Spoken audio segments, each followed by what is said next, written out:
देशासह राज्यभर जी आहे ती लोकसभा निवडणुकीची रणधुमाळी मोठ्या चुरशीची पाहायला मिळते आहे. जवळपास सगळ्याच देशातील पक्षांनी या 2024च्या लोकसभेसाठी कंबर कसलेली पाहायला मिळते. त्यातच महाराष्ट्रातल्या पुणे जिल्ह्यात ज्या चारही लोकसभा आहेत, शिरूर असेल, बारामती असेल, मावळ असेल किंवा पुणे असेल, या चारही लोकसभात सर्व सामने जे आहेत ते चुरशीचे पाहायला मिळणार आहेत. कारण जवळपास सगळेच पक्ष मोठ्या जोमाने या निवडणुकीच्या प्रचारात उतरलेले पाहायला मिळतात. त्यातच पुणे लोकसभा ही कालपर्यंत दुहेरी होत असताना महाविकास आघाडीकडून कसब्याचे आमदार रवींद्र धंगेकर तर महायुतीकडून पुण्याचे माजी महापौर मुरलीधर मोहोळ यांना या रिंगणात उतरवण्यात आलं होतं. ही लढत कालपर्यंत दुहेरी होती, पण वंचितनं डाव टाकत पुण्याचे मनसेचे जे सोडचिठ्ठी मनसेला देऊन जे नेते आहेत वसंत मोरे त्यांना वंचितनं उमेदवारी दिली आणि ती पुण्याची लढत जी आहे ती आता तिहेरी होणार हे जवळपास निश्चित झाले.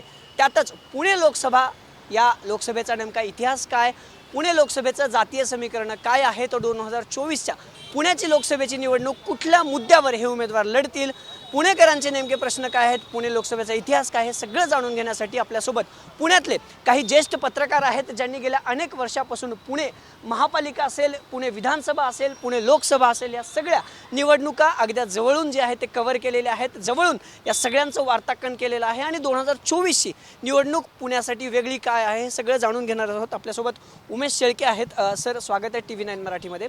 सर, 2024ची लोकसभा पुणे, गिरीश बापटांच्या निधनानंतरचं पुणे, गिरीश बापट खासदार होते, निधन झालं, रिक्त झाली जागा आणि आता पुन्हा 24साठी उमेदवार जी आहे ती लोकसभा निवडणूक होती आणि तिहेरी लढत होती. कसं बघता, कसं विश्लेषण कराल येणाऱ्या लोकसभेचं? तिहेरी निवडणूक होतीये हे जसं तुम्ही म्हटलात, काल वसंत मोरे यांच्या निवडीमुळे तिहेरी निवडणूक निर्माण झाली. 2009 पासून जर बघितलं, म्हणजे मागच्या 3 इलेक्शन बघितल्या, आपण 3च बघू, जास्त काय हे नाही. आता ही 4थी इलेक्शन आहे. पण पुण्यामध्ये कायमच तिहेरी निवडणूक होत आलेली आहे. त्यामुळं जो का तिसरा उमेदवार असतो त्याची जर मतं बघितली तर 2009च्या वेळेस तर मोठे 3 उमेदवार रिंगणात होते. म्हणजे रणजित शिरोळे, तेव्हा मनसेही फॉर्ममध्ये होते, त्यांच्याकडनं रणजित शिरोळे होते. अरुण भाटिया जे महापालिकेचे माजी आयुक्त होते आणि ते नुकतेच रिटायर झाले होते, ते सुद्धा रिंगणात उतरले होते. DS कुलकर्णीसारखा एक मोठा बांधकाम व्यावसायिक पुण्यात होता. म्हणजे असे जर हे 3 बघितले तर म्हणजे तेव्हा तर जोरातच निवडणूक होती. तरी अशा सगळ्या ह्याच्या गडबडीमध्ये तेव्हा काँग्रेसचे उमेदवार कलमाडी होते आणि भाजपकडनं अनिल शिरोळे होते. लढत होऊन कलमाडी 25,000 विजय झाले होते. 2014ला मोदींची लाट होती, तेव्हाही पुण्यात असंच चित्र होतं. तिहेरी निवडणूक झाली होती, तेव्हा दीपक पायगुडे उभे राहिले होते मनसेकडनं. त्यानंतर आणखीन एक उमेदवार होते, त्यांनी जवळजवळ वंचितचे होते, वंचित म्हणतो आपलं बहुजन समाज पक्षाचे होते, ते उभे होते. त्यावेळेसही असं झालं. मागच्या वेळेससुद्धा अनिल जाधव म्हणून एक तिसरा उमेदवार रिंगणात होता, त्यांनी 64,000 मतं काढली होती. तसं यंदा आपलं वसंत मोरे आले आहेत. त्यामुळे तिहेरी निवडणूक आहेत का आता आहे, पण खरी निवडणूक होईल ती 2 जे राष्ट्रीय पक्ष आहेत त्या उमेदवारांमध्येच होईल असं तरी सध्या चित्र आहे. आता त्यात मोरे कोणाचं जास्त कोणाचा मार्ग सुकर करतायत ते आता येणारा काळ सांगेल. सर, तुम्ही वंचितचा जो उल्लेख केला ना, 65,000 मतं गेल्या वेळेस वंचितचे जे उमेदवार आहेत त्यांना होती. वंचित त्यावेळेस इम्पॅक्ट वेगळा काय, कारण एकतर वसंत मोरेंची स्वतःची मतं आहेत, ते नगरसेवक राहिले आहेत, मनसेचे फायर ब्रँड नेते होते. या सगळ्याचा जो उपयोग आहे तो वसंत मोरेंना या लोकसभेत होईल असं वाटतं आणि वंचितचा नेमका इम्पॅक्ट पुणे शहर लोकसभेवरती काय पडेल? होईल, 100% वंचितचा इम्पॅक्ट होईल. कारण वंचितची जी मतं खातात, जे म्हणजे वंचितच्या उमेदवाराला जी मतं मिळतात ती बहुतांश विकास आघाडीचीच असतात, म्हणजे काँग्रेसच्या संबंधित लोकांचीच असतात. म्हणजे काँग्रेसला जी मिळणारी मतं आहेत ती.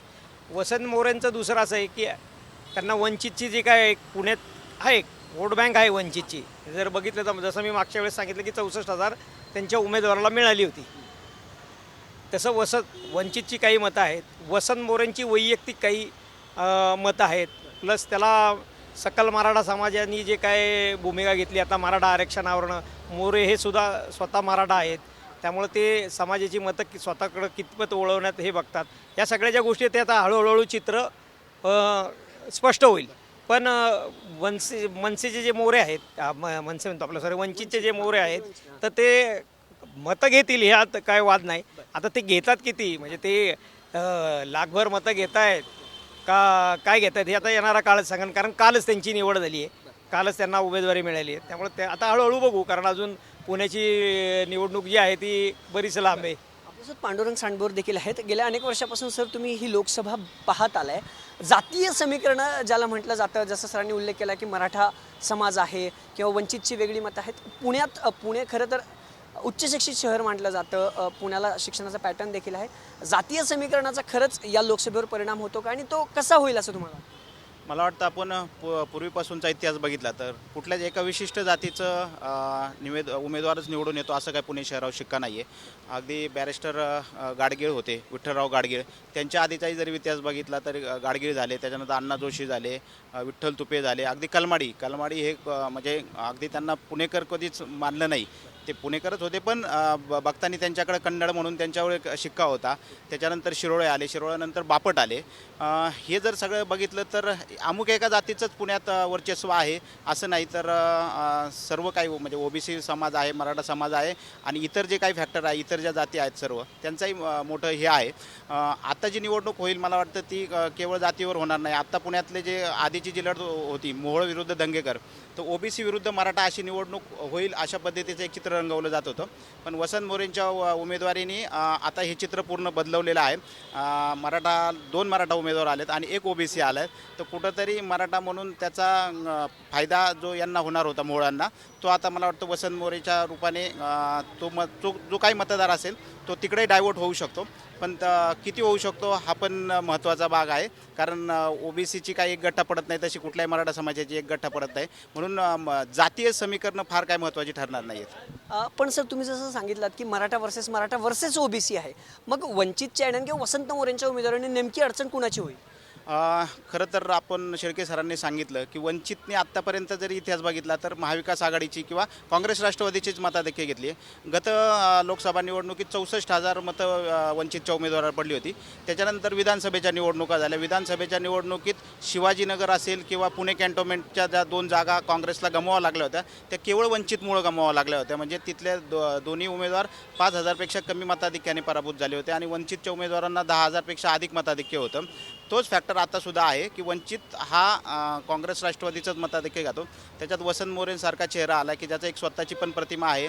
नगरसेवक म्हणून त्यांनी काम केलेलं आहे. महापालिकेत विरोधी पक्ष नेते होते आणि ते मराठा आहेत. आत्ता जे सकल मराठा समाजाचं जे आंदोलन झालं त्याच्यात भाजपने किंवा महायुतीने जी भूमिका घेतली, अगदी जरांगेचं आंदोलन मोडीत काढण्यापासून त्यांची जी SIT चौकशी लावली, कुठंतरी मराठा समाजातला मला वाटतं जो रोष आहे तो भाजपच्या उमेदवाराला जी मतं जाणार होती ती आता त्यांना एक वाट मिळेल. मला वाटतं वसंत मोरेंच्या रूपाने ती किती मिळेल हे मला वाटतं त्या मतदानाच्या आकडेवारीतून दिसेल. हे सगळं जातीय समीकरणांचं झालं, उमेदवार जे आहेत त्याबद्दल झालं, पण पुणे लोकसभेचा इतिहास नेमका कसा राहिलेला आहे आणि मुद्दे काय होते आधी आणि 2024मध्ये काय नेमके मुद्दे असतील? माझ्यासोबत प्रशांत आहेर सर आहेत. सर 2009, 2014 आणि 2019 कसा हा इतिहास होता? कुठल्या पक्षाला जास्ती मतं होते आणि 2024मध्ये विकासाचे मुद्दे काय असतात? 2024ला ही निवडणूक विकासाच्या मुद्द्यावर होती असं मला वाटतच नाही आहे. कारण ही आता निवडणूक कंप्लीट जे काही पक्ष फुटलेत म्हणजे मोदी समर्थक विरुद्ध मोदी विरोधक अशा प्रकारची ही निवडणूक आहे. आणि याच्यामध्ये फारसं विकासाच्या मुद्द्यांवर फार काही चर्चा अपेक्षित आहे असं मला वाटतही नाही. कारण आता त्या दृष्टीनेच सगळी चर्चा सुरू आहे. परंतु जर 2009, 2014 आणि 2019 डिलिमिटेशन नंतरचे जर मतदारसंघ बघितले तर साधारण या ठिकाणी वंचित असू द्या, बसपा असू द्या, मनसे असू द्या, तर 2009च्या निवडणुकीत मला वाटतं बसपाला त्यावेळी DSK उभी होती 9% मतं होती, तर रणजित शिरोळे जे मनसेचे होते त्यांना 10% मतं होती. त्यानंतर 14च्या निवडणुकीमध्ये मनसेचे दीपक पायगुडे होते, त्यांना 9% मतं होती. आणि 19ला परत आपण बघितलं तर वंचितचे अनिल जाधव होते, त्यांनाही 9% मतं होती. म्हणजे साधारण एक पॅटर्न जर बघितला आपण तर 9 ते 10% मतं ही वंचित बसपा अशी पडलेली आहे. एका निवडणुकीमध्ये तर मनसे आणि वंचित दोघांनाही 9%, 10% अशी मतं पडलेली आहे. जर आपण वसंत मोरेंचा विचार केला किंवा आत्ताच माझे सहकारी पांडुरंग असो, उमेश सर असो यांनी सांगितलं त्या पद्धतीचे जर आपण कॅल्क्युलेशन जर डोळ्यासमोर घेतले तर वसंत मोरे साधारण 10 ते 15% मतांच्याही जरी घरात गेले म्हणजे त्यांची जर मतं वाढली आणि गेल्या वेळेस 10,22,000 मतदान घडलेलं होतं, यावेळेसचे वाढलेले मतदार लक्षात घेता साधारण 11 लाख मतदान गृहीत धरलं आपण सरासरी, तर 11 लाख मतदानामध्ये 10 ते 15%ची जी मतं आहेत ती साधारण 1.25 लाख ते 1.5 लाखाच्या आसपास जातील. आणि ही 1.25 लाख ते 1.5 लाखाची जी मतं आहेत ती विजयी एक म्हणजे जी काही विजयाचे दावेदार आहेत तर कोणाच्या तरी डोळ्यात पाणी आणणारी नक्कीच आहेत. सर तुम्ही मताची आकडेवारी जी सांगितली 2019मध्ये याचं नेमकं काय चित्र होतं? कारण गिरीश बापट स्वतः रिंगणात होते, पालकमंत्री राहिलेले होते, काँग्रेसकडून देखील मोठं नाव होतं, पण त्यावेळेस ही आकडेवारी काय होती आणि आता मतदान पुण्याचं किती जाईल असा काही अंदाज बांधू शकतो आपण? पुण्याचं मतदान मला वाटतं आता 18 लाखापेक्षाही मला वाटतं 20 लाख मतदार झालेले आहेत. 20 लाख मतदार झाले. 20 लाख मतदारांमध्ये गेल्या वेळेचं जर मतदान बघितलं तर 10,22,000च्या आसपास पुणे शहराचं मतदान झालेलं होतं. यावेळेस समजा आपण त्या वाढलेल्या मतदाराची पर्सेंटेजमध्ये विचार केला तर समजा 11 लाखाच्या आसपास मतदान गेलं, तर 11 लाखाच्या आसपास गेलेलं मतदान हे डिवाईड कसं होईल याचा विचार करू. आणि मनसेला किंवा वंचितला आत्तापर्यंत मिळालेल्या मतांची जरी आपण सरासरी काढली तर ते 9 ते 10% मतं मिळत आहेत.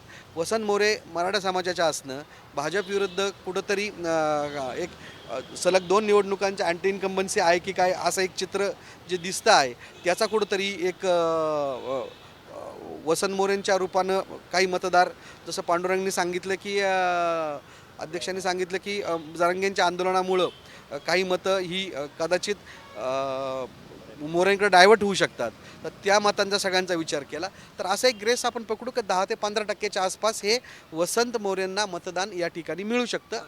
हा जुना इतिहास जर बघता जर 10 ते 15% मतदान मिळालं आणि 11 लाख मतदान झालं तर साहजिकच 1 ते 1.5 लाखाच्या आसपास त्यांना या ठिकाणी मतं मिळू शकतात. आणि ती 1 ते 1.5 लाख मतं ही निर्णायक आहेत, जी मतं 2019ला केवळ 67,000 होती. गेल्या निवडणुकीत अनिल जाधव जे उमेदवार होते शिवाजीनगर विधानसभा मतदारसंघातले, ज्यांनी वंचितकडून लोकसभा लढवली होती, त्यांना ती मतं 67,000 होती. परंतु त्या मतांचा गिरीश बापटांना 3,30,000चं मिळालेलं मताधिक्य बघता त्याच्यामुळे त्याच्यात फारसा तो काही फरक जाणवला नाही. पण ज्यावेळेस ही इलेक्शन क्लोज यायला सुरुवात होईल त्यावेळेस ही 1,00,000, 1,25,000, 1.5 लाख मतं खूप निर्णायक असतील विजयी उमेदवारासाठी. सर एक सिंपल प्रश्न, किती मतं लागतील कुठल्याही उमेदवाराला निवडून यायला? ही सगळी आकडेवारीवरून किती मतं लागतील म्हणजे हा उमेदवार निवडून येईल? सोबत वसंत मोरेंच्या कॅल्क्युलेशनमुळं विजयाचं गणित हे 5 लाख मतांवर आलेलं आहे किमान. 5 लाख ज्या उमेदवाराला मिळेल तो निवडून येईल. असं वाटतं सर तुम्हाला 5 लाख ज्या उमेदवाराला पडतील तो उमेदवार निवडून येईल? पुण्याचं गणित इतकं सोपं आहे? बरोबर आहे. 5 ते 6 लाखाच्या दरम्यान माझं असं मत आहे. कारण जर मागं आपण तुम्ही मागचंच म्हटलात मगाशी बोलताना की 2014च्या इलेक्शनमध्ये जेव्हा बापटसाहेब निवडून 2019च्या इलेक्शनमध्ये बापटसाहेब निवडून आले, त्यांचं विजयाचं मार्जिन 3-3.25 लाख होतं आणि त्यांना मिळालेली मतं होती साधारण 6-6.25 लाख, 631 होती मध्ये. तेव्हा बापटांचं वैशिष्ट्य असं होतं की बापट हे भाजपचे असले तरी ते सर्व मित्रपक्षांशी सगळ्यांशी चांगले संबंधातले आणि पुण्यातलं एक जुनं नेतृत्व होतं, सगळे त्यांचं नेतृत्वही मान्य करत होते, त्यांची एक प्रतिमा वेगळी होती. त्यामुळं त्याचा सगळा जो हे होतं त्याचा परिपाक जो होता तो त्याच्यात आला. आता जर गेल्या 3 निवडणुका म्हणजे 2009, 2014 आणि 2019 याच्यात बघितलं तर काँग्रेसची मतं ही साधारण 3-1 लाखापर्यंत फिक्स आहेत. वाढली कधी? भाजपची वाढली ती 2014 नंतर वाढली. तेव्हा 2014ला मोदींची लाट होती, तेव्हा अनिल शिरोळे 6 लाखाच्या जवळपास गेले. मला वाटतं 5 लाख काहीतरी 74,000 का काहीतरी त्यांना मतं होती आणि बापट साहेबांना 6-6.25 लाख हे झाली. पण प्रत्येक निवडणूक ही वेगळी असते, उमेदवार वेगळे असतात, उमेदवारावरही बरंचसं काही असतं. त्यामुळे ही जी निवडणूक आहे ना ही मागच्या आपण रेफरन्स म्हणून घेतो, त्याचा उपयोग होतो, पण प्रत्येक निवडणूक ही वेगळी असते असं माझं वैयक्तिक मत आहे. आता त्यामुळं माझं जे म्हणणं आहे की निवडून येण्यासाठी 5 ते 6 लाख मतं कमीत कमी घ्यावी लागणार आहेत. आणि ती कशी घ्यायची हे आता परत इक्विजेशन बदलली आहेत. जसं कसब्याच्या पोटनिवडणुकीला जे झालं होतं म्हणजे तेव्हा कोण राष्ट्रवादी काँग्रेस, शिवसेना आणि काँग्रेस हे तिघं एकत्र होते, त्याचा परिपाक दिसला. दंगेकर विजयी झाले, म्हणजे भाजपने खूप प्रयत्न करूनही त्यांना यश आलं नाही. पण आता परत वर्षभरात सिक्वेशन बदलली, सेनेमध्ये फूट पडली, सेनेची हे झाली आणि राष्ट्रवादीमध्येही फूट पडली.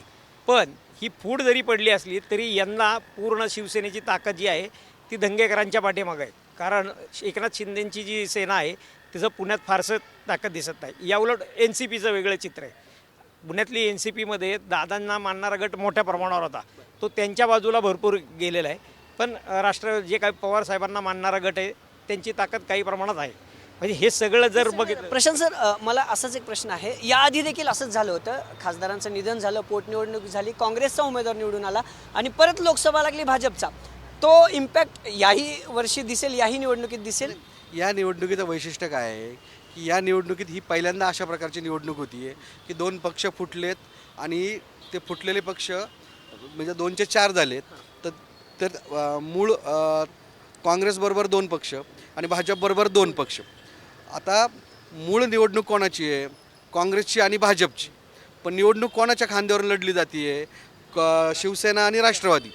इकडं पण शिवसेना आणि राष्ट्रवादी. त्यामुळं मूळ जी काँग्रेस आणि भाजपची लढाई आहे ती दूर राहिली. ही सेंटिमेंटल लढाई सुरू झाली.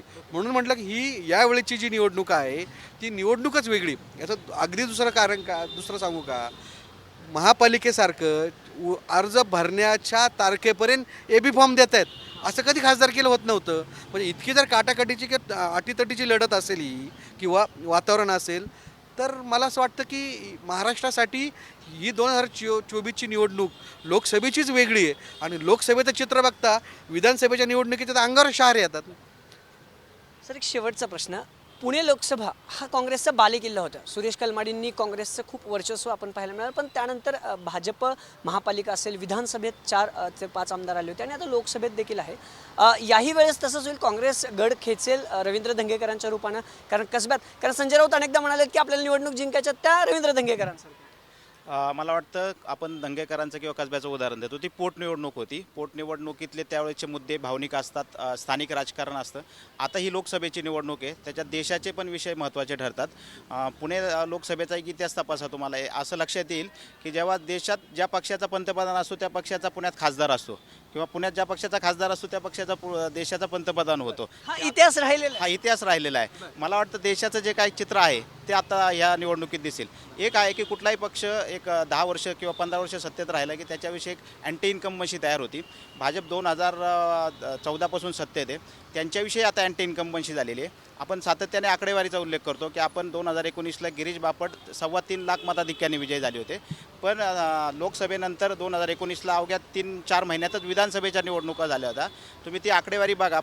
जे काही विधानसभेचे 6 मतदारसंघ येतात त्याच्यापैकी एक मतदारसंघ जो वडगाव शरीफ तो भाजपच्या हातातून सुटला होता आणि शिवाजीनगर आणि पुणे कॅन्टोन्मेंट मतदारसंघ अवघे 5,000 मतांनी भाजपने जिंकले होते. आणि त्यावेळेस 6 मतदारसंघातली जी काय मताधिक्य होतं ते अवघं 1 लाखांवर आलं होतं. त्याच्यानंतर कसब्याची पोटनिवडणुकी झाली आणि कसब्याची जागा पण गेलेली आहे. म्हणजे जवळपास आता 6 पैकी 4 जागा गेल्या 5 वर्षात हे जे चित्र बदललं आहे. याच्यात हे 2 पक्ष फुटलेत. शेळके सरांनी सांगितलं की शिवसेनेचं या शहरात जवळपास 1.5 लाखांपेक्षा अधिक मतदान आहे आणि ते आत्ता तरी ठाकरे गटाच्या बाजूने. त्यामुळे हे सगळे खूप महत्त्वाचे बाजू आहेत. आता तो मोमेंट कसा सेट होतो आणि ती निवडणूक कशा, कारण हा कालावधी पण खूप आहे. म्हणजे जो पॉझिटिव्ह आहे तो निगेटिव्ह पण होऊ शकतो आणि जो निगेटिव्ह आहे तो पॉझिटिव्ह पण होऊ शकतो. कारण पहिल्यांदा एवढा कालावधी मिळालेला आहे. काँग्रेसला नक्की संधी आहे, पण आता वंचितने ज्या पद्धतीने जे उमेदवार उभं केलेत तो कशा पद्धतीने किती मतदान घेतो आणि स्वतः धंगेकर कसब्याप्रमाणे किती ॲक्टिवेट होतात याच्यावर काँग्रेसची जागा खेचून आलेल का नाही हे ठरेल असं मला वाटतं. माझ्या तिघालाही तुम्हाला प्रश्न आहे. पुण्याच्या पत्रकारांना काय वाटतं, 48 पैकी किती भाजप आणि किती महाविकास आघाडी, किती महायुती? शॉर्टमध्ये 48 पैकी किती महाविकास आघाडी, किती महायुती? माझं असं मत आहे की महायुतीला जास्तीत जास्त 25 ते 30 जागा मिळतील, बाकीच्या महाविकास आघाडीला. बरं सर, तुमचं काय अनालिसिस? माझा अंदाज आहे की महायुती 30च्या पुढे जाणार नाही.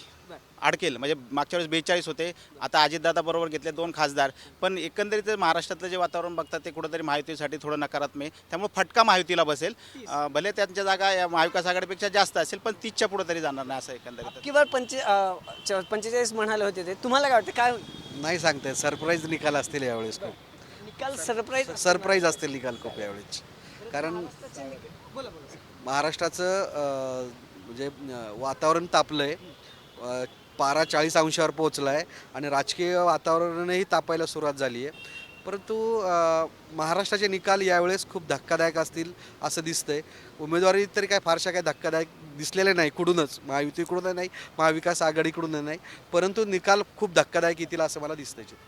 महाराष्ट्राचा निकाल धक्कादायक येईल यासह पुणे लोकसभेत कुठले फॅक्टर महत्त्वाचे ठरू शकतात? वसंत मोरेंच्या वंचित थ्रू एंट्रीनं पुणे लोकसभेचं गणित कसं बदलेल? 2009 पासून या पुणे लोकसभेचं चित्र काय राहिले? विकासाचे मुद्दे कुठले असतील? या सगळ्यावरती सविस्तर चर्चा या ज्येष्ठ पत्रकारांकडून पुणे लोकसभेविषयी आपण जाणून घेतलेली आहे.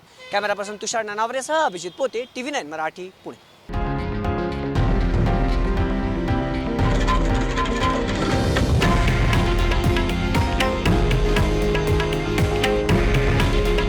हे आहे देशातील नंबर 1 न्यूज नेटवर्क आणि आपण पाहत आहात TV9 मराठी. काळजी तुमची, हित महाराष्ट्राचं.